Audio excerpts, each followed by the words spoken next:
When the hand is in the middle in Yang style Tai Chi, it's usually facing you at this height here. Yeah, that sort of height. That's a little low actually, because it should be wrist and shoulder same height. So that it's more like that. Yeah, more like that, covering your chin. So we're just gonna turn the whole body. We're just gonna let everything twist, you know, and turn the whole body. Right, so you're in the middle and the palm is facing you. This is the only time your hand is gonna face you, when it's bang in the middle and you're square. As you turn the shoulders. The palm is now turned outwards. Come back. Turn the shoulders. Turn the palm. And back. Turn the shoulders, turn the palm. Yeah, and back.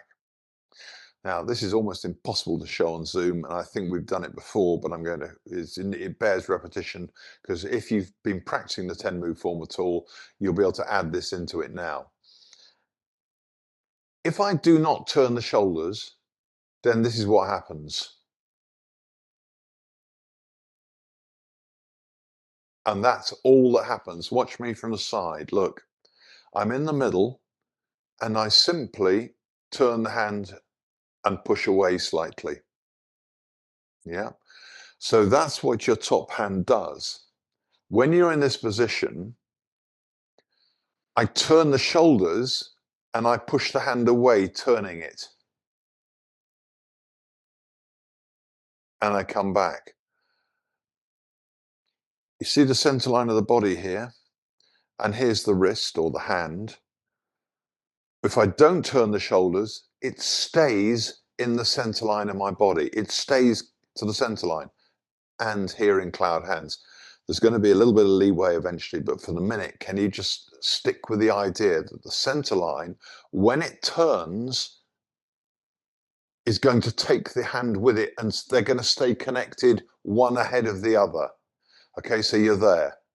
Turn your shoulders, turn the hand, keep the center line behind or ahead of your wrist and your back. Okay. Again, turn and you're out. Okay, bring the other hand up. That way. Turn your shoulders, turn the hand. If you stay there where you are, you've just done your turn, you should find your hand and your center line are still, one is directly ahead of the other. Watch me do this. So this is what I get people doing. I'm going to finish with you. Okay, so I've started at the corner. I'm going to finish with you. So I push away.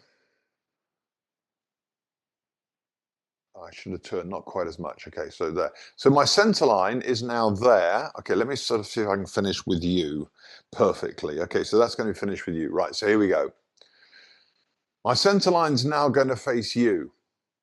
There it is. But look what people do with the hand.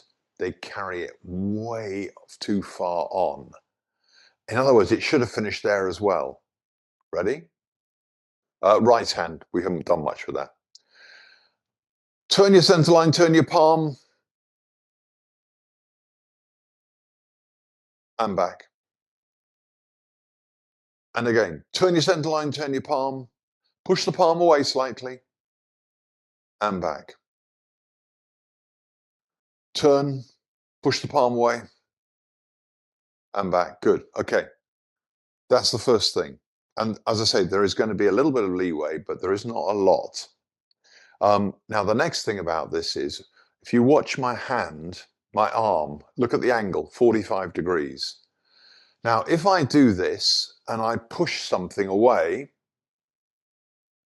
okay, I'm going to demonstrate to you. It's at 45 degrees. You may not be able to tell from there. I don't know. But I'm going to finish with you. So when I turn and push, look what's happened to my elbow. It's sunk and I'm come back.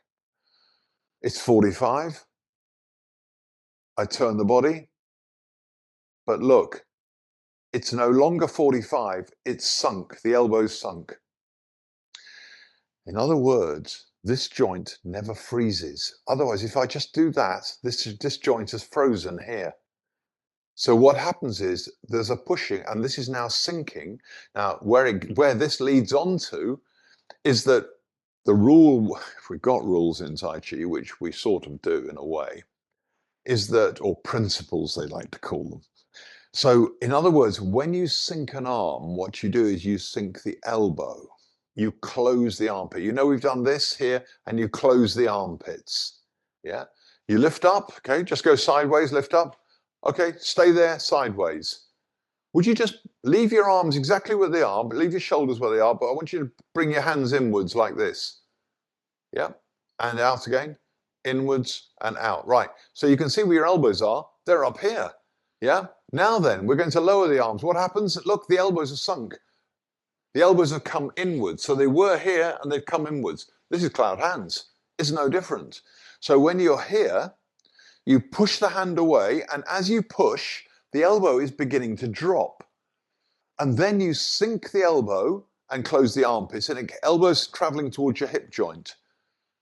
And then you've got to the bottom. Try the other hand. So you push the hand out and you turn your breastbone, the elbow is beginning to drop automatically. Now you can carry on sinking the elbow so the armpit closes, not completely, and you're back. Other hand. Push out and turn. Sink elbow to hip because the elbow's dropped. It's leading you now. In other words, when we begin the movement, we're thinking of the wrist doing the work, but when we lower the arm, we're thinking of the elbow doing the work. Yeah? And then what happens is you're going to lift your hand up, and it's the fingertips doing the work. So the point of focus in the arm changes all the time. So you're here. Let's go right hand again. Okay. Turn your shoulders. Okay. Elbows dropping slightly. Okay, now the elbow is definitely leading you down. Come back to the front. Now turn your body to the side and just lift your fingers up your midline with the tips of the fingers lifting. And then turn the body back, and now you're thinking about your wrist. Turn the wrist, and the elbow is beginning to sink. You're beginning to think about the elbow, and down you go. The body now faces the front, and you lift the fingertips up your midline. Now turn the body back when you're about halfway there, and you're back with the wrist.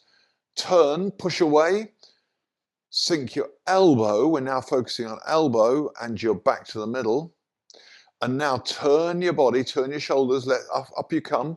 You're about halfway up. Now start to turn back, and your wrist is beginning to lead. Turn your palm away and sink your elbow. Down you go.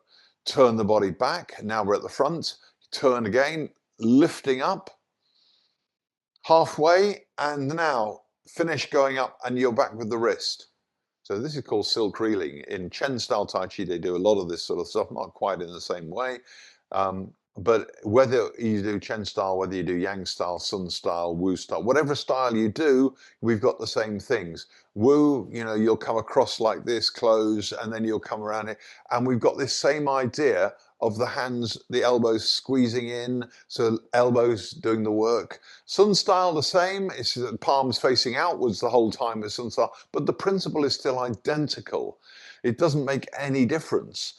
So that's the beginning of cloud hands. We haven't even thrown the feet in yet, or the body, apart from the top of the body, and we've just been turning everything. Thing to bear in mind about cloud hands is that when you do the turning of the body, it's actually only the shoulders that turn, the hips stay fixed.